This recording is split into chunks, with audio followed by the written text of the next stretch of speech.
Be a patriot, support us. Take your Patriot t-shirt. Link in description. Thank you and God bless you and America. Prayers for Mike Pence just got on a plane heading somewhere scary for Easter. Vice President Mike Pence will travel to South Korea in the face of hugely soaring tensions over North Korea's nuclear program. He is going right to the front. Mike Pence is now in Seoul after a long-planned 10-day trip to Asia as war could break out on the Korean Peninsula at any moment after Trump's warning that North Korea is a problem that will be taken care of. The real question: why is Mike Pence going to South Korea on the eve of an upcoming battle? On Saturday, North Korea will celebrate the birthday of national founder Kim Il-sung on Saturday.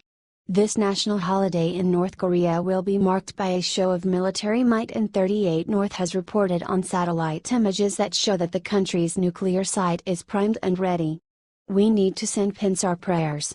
Leave him a prayer below as he goes into the middle of the battle that is brewing. Share after you prayer, yeah all. Thanks for reading.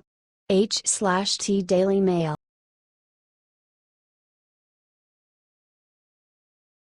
Melania Trump does something amazing for Easter, CNN won't report this.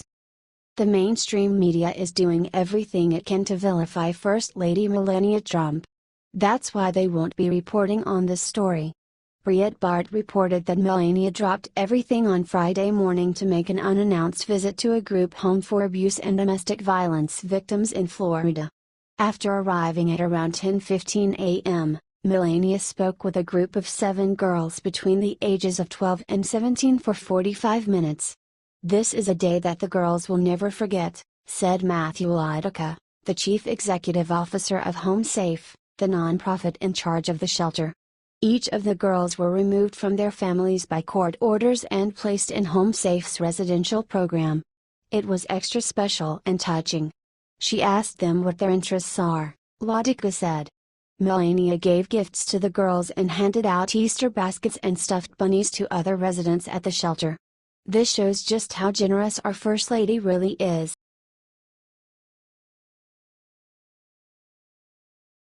Liberal attacks man for waving American flag, then gets nasty dose of karma.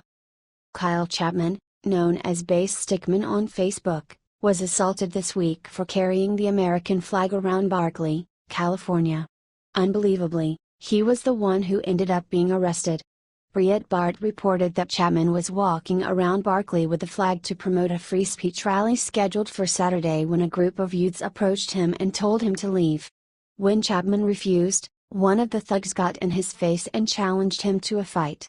It was then that Chapman punched the aggressor in the face. One of the other thugs then hit the patriot with his skateboard and proceeded to call the police on him. Chapman and the man he punched, 33-year-old Emmanuel Hall, were each detained by police and they both received citations. This is another example of left-wing thugs trying to intimidate and threaten real Americans when we try to exercise our First Amendment rights. We cannot let that fly, Chapman wrote in his video description. Share this story if you stand with Chapman.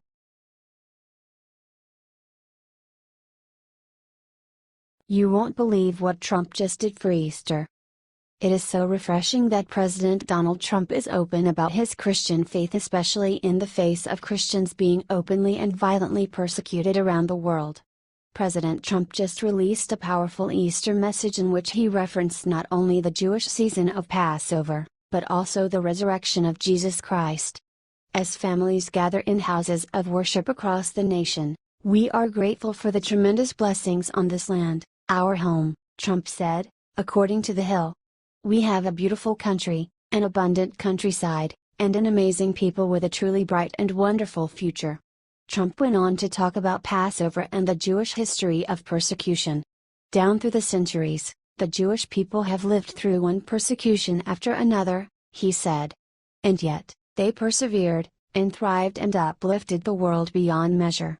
And now, the state of Israel stands as a monument to their faith and endurance. He went on to say that he's looking forward to Easter. It is a holy day of reverence and worship, a sacred time that fills the spirit of our nation with the faith of our people, Trump said.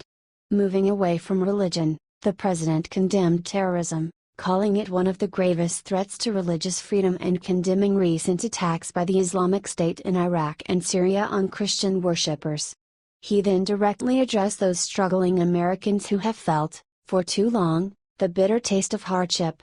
This White House is fighting for you. We are fighting for every American who has been left behind, he said. We are fighting for the right of all citizens to enjoy safety and peace, and to work and live with the dignity that all children of God are entitled to know. Share this story if you love Donald Trump.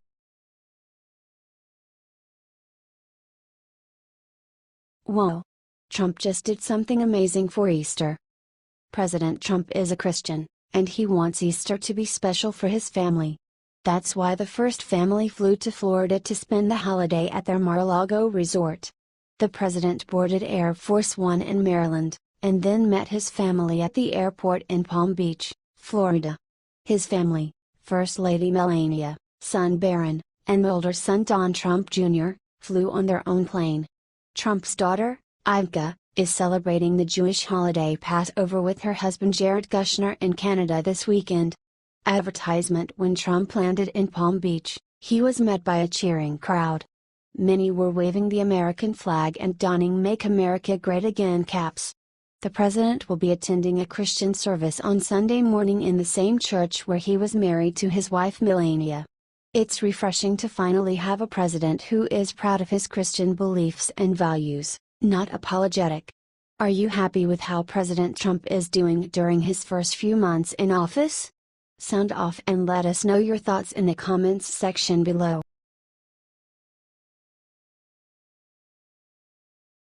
Boom! Trump signs surprise order, permanently defunds. Just before he left office, Barack Hussein Obama signed an executive order forcing states to fund abortion by ensuring that abortionists like Planned Parenthood would get a chunk of states' budgets regardless of the state's actual desires or consent. Less than 3 months into his presidency, Donald Trump has done away with this ridiculous order. Louder with Crowder reported that Trump just signed a bill to nix an Obama-era rule that blocks states from defunding health care providers for political reasons. Republicans used the Congressional Review Act, CRA, to roll back the last-minute Obama regulation.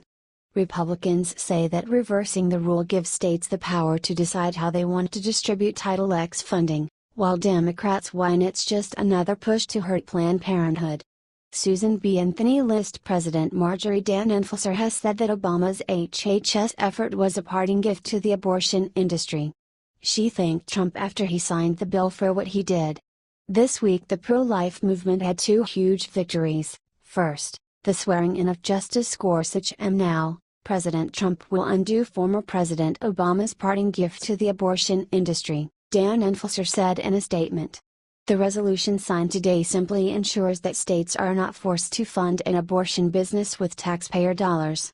Rather, states have the option to spend Title X money on comprehensive health care clinics that better serve women and girls.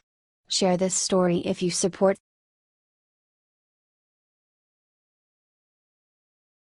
Whoa! What Trump just caught Hillary doing red-handed will have her running for the hills. An as yet unidentified Democratic ally of Hillary Clinton had on their payroll an entity called Fusion GPS. A former Wall Street Journal reporter founded Fusion GPS, a research firm, which hired a British spy in June. That spy was to try to uncover any ties Trump had to Russia, reported the Daily Caller. And now, Fusion GPS is claiming attorney-client privilege and First Amendment protection in its attempt to avoid answering questions from the Senate Judiciary Committee. Questions about who their client is and what the British spy was hired to do. Questions about Fusion's interactions with the FBI. Now, don't get me wrong, as an attorney myself, I understand how important the attorney-client privilege is, to protect a client's confidential information. But, I always thought one had to actually be an attorney, to claim the attorney-client privilege. Now, I'm sure Fusion GPS attorneys aren't just trying to do their jobs to try to protect their client. I can respect that. But what are they trying to hide? The identity of the Clinton ally who had them on her payroll? The tie to Hillary Clinton? And why is a claim of attorney-client privilege being used? Fusion GPS is run by journalists, not attorneys. Furthermore, it has an institutionalized reputation for doing shoddy and underhanded political work, and nearly all of it has been at the behest of Democrats looking to attack Republicans, reported the Weekly Standard. It seems as if the Dems will do anything to protect their little Hillary. It's time they get over it, and admit they lost. Trump is our president and a darn good one. Like and share everywhere if you want the dirt on Hillary to come out.